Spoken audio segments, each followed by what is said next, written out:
Oh, hello, I'm Ivan Navi, and this is a new segment. To explain things, it's the second anniversary of when the series Gravity Falls had its series finale. Well, technically, it was Thursday.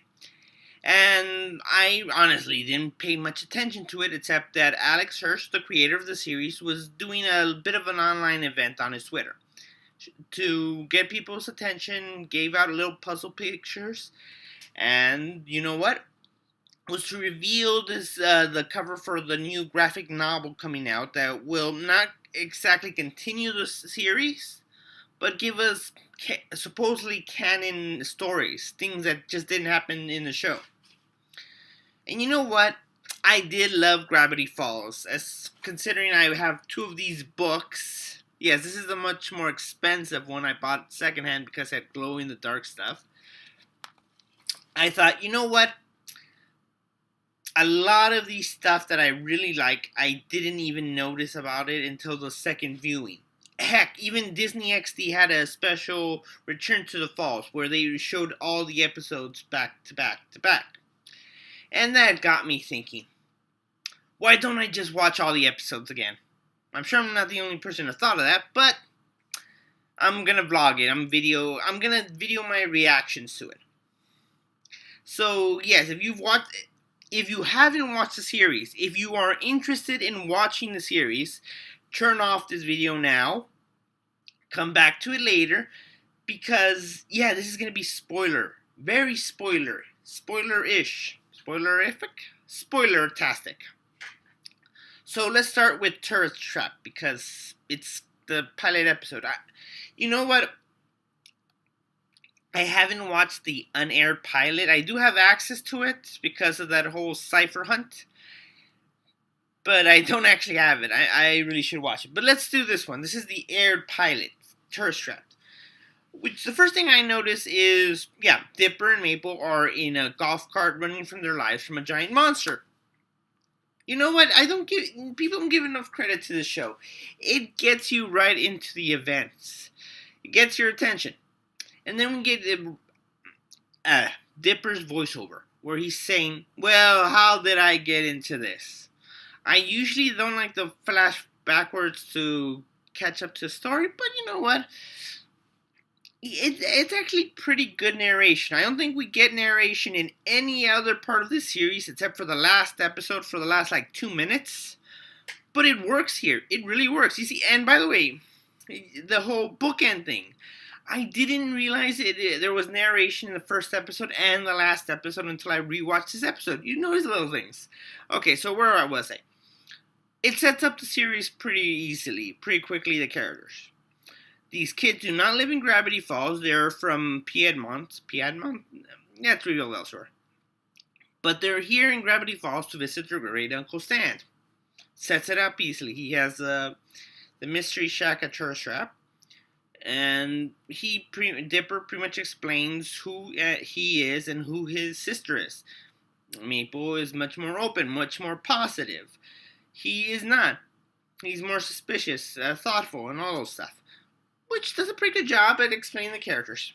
And slowly, as they go through the day, as he flashes back through the events, we see everybody else. Stan is a bit of a con man. Wendy is very chill teenager, very cool. Seuss is helpful. He's a bit of a goof, but he's helpful, he's nice.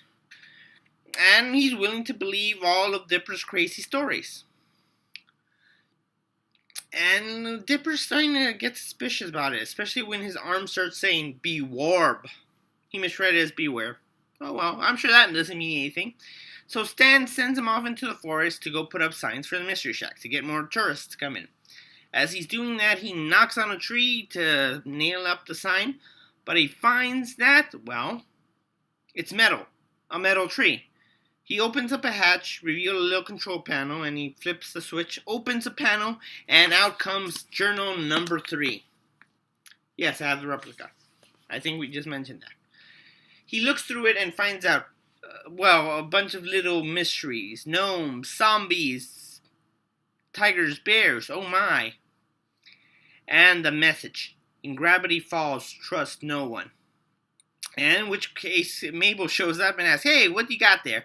In which point, Dipper literally tells her everything about the book. And in return, she tells him, "I've got a date." As Dipper explains, she's a bit of a boy crazy. 12-year-olds, that's what they are sometimes. She's been flirting with guys trying to build up a summer romance, but this time one shows up. Norman.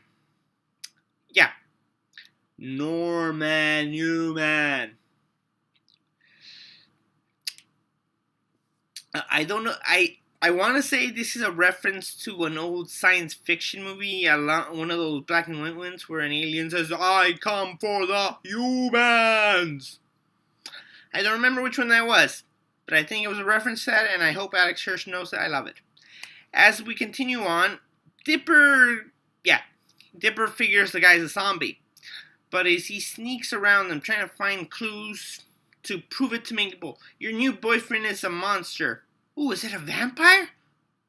"Because I hope he's a vampire." And he's like, "No, it's a zombie." She doesn't believe him.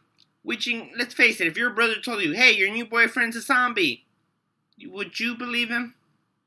Actually, I would, but I believe a lot of stuff. You guys met my roommate, right? Guy wears a mask all the time. Never mind. As we continue on, he doesn't find proof, and he starts to believe maybe he's going a little nuts. But then, the video he's been shooting of them, he notices his hand fall off. Well, there is proof. As he goes to try to warn her, we cut back to Mabel. And Norman pulls off his hood and reveals he has a secret. And Mabel's all, "Please be a vampire, please be a vampire, please be a vampire." Nope, we're a bunch of gnomes. Yeah, they're like a couple of gnomes standing on top of each other. They want to make her their queen, to take to the forest to live for all eternity. Don't think about that too hard, kids. It's called fringe horror, and it's not your friend, and it will never leave you. As we continue on, the gnomes, they ask her to marry them, and Mabel says no. And they take it by kidnapping her and taking her to the forest. Dipper finds out, and soon he rushes off to go save his twin sister. With the aid of, well, not exactly aid, Wendy says, "Yeah, okay, you're going to the forest to save your sister? Alright, here's the cart keys.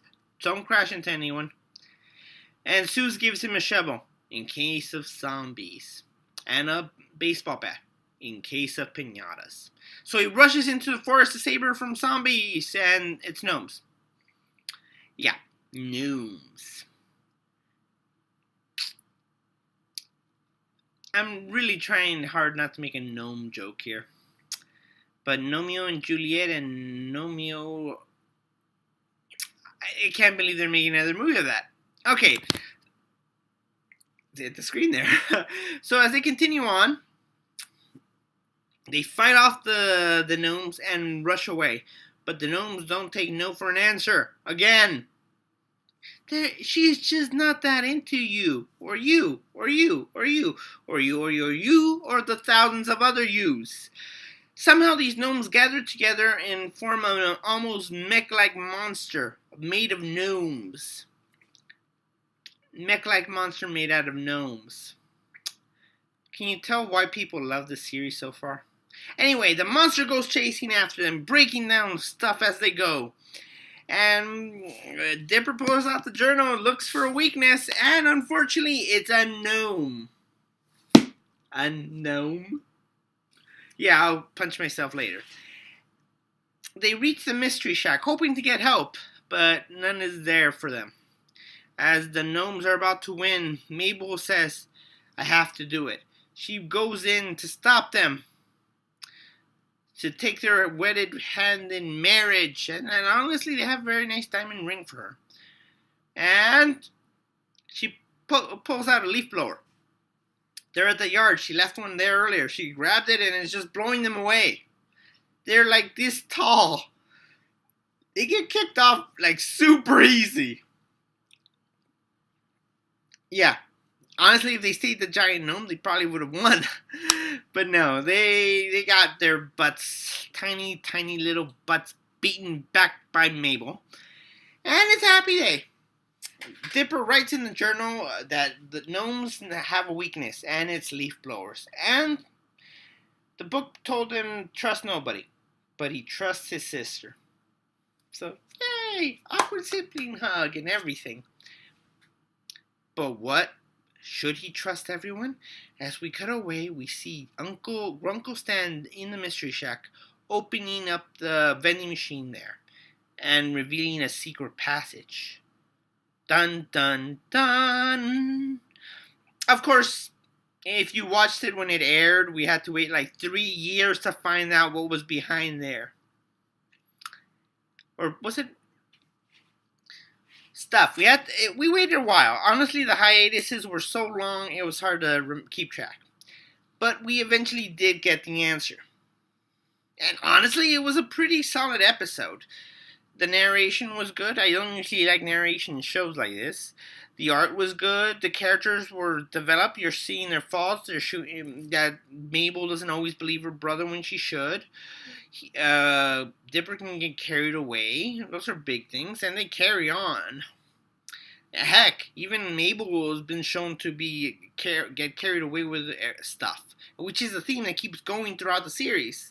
So yeah, they had stuff set up besides that whole secret passage. And as some longtime viewers may know, Mabel is also known as Shooting Star. What I noticed in this episode was that her earrings were stars. It's something easy to ignore, but this episode's also the one where Dipper gets his pine hat. We see the sign for the ice bag, and well, we're question marks. The holy mackerel symbol that Stan always wears and is on the walls. That cipher wheel. It was definitely set up in the theme, so the idea was there, but it's nice starting to see little shows, little hints of what's going on. What the symbols would eventually mean and their connections. So they had an idea there beforehand. It's honestly a good episode. It's a good pilot. It's entertaining. It's got fun elements like a gnome monster made out of smaller gnomes and like mech stuff. A giant.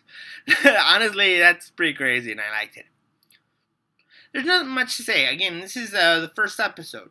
And there's going to be setup. There's always going to be setup. So it's not like plot oriented, it's just getting us started. But overall, it's a good episode, and it's clear from in retrospect that they were setting up a lot of stuff that we didn't notice in the first viewing. So, yeah. Next week, I plan to do episode 2. I'm going to plan to do an episode a week until I end the series. Probably going to mix up the specials together, but you get what I'm saying. Anyway, it's a bit rough.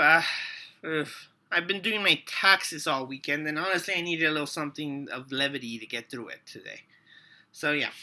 I hope you enjoyed it, and if you have any suggestions, questions, or anything, leave them in the comments below. I'm Storyteller Navi on Twitter, and all my links and everything are going to be in the description. And subscribe. I'm going to do more of these episodes along with other stuff, so like, subscribe, you know the rest. Thank you for watching, and have a good night. I really hope I filed those taxes correctly.